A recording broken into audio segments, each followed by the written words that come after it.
இந்த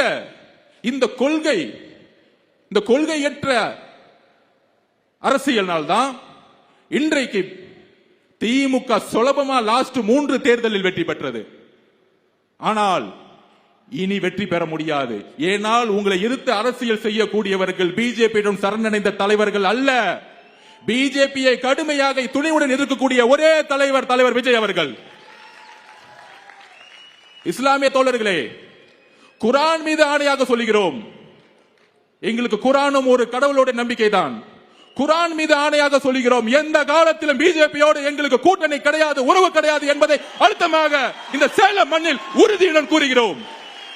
அந்த சந்தேகத்தை தூக்கி எறியதான் சேலம் மாநாட்டில் 1944 பெரியார் அவர்கள் தீகா உருவாக்கிய பொழுது எங்கு அமைத்தாரோ, எந்த கட்டமைப்பை உருவாக்கினாரோ, எந்த மதவாதத்தை எதிர்த்து உருவாக்கினாரோ, எந்த சாதியை எதிர்த்து உருவாக்கினாரோ அதே மண்ணில் நாங்கள் முழக்கமிடுகிறோம்.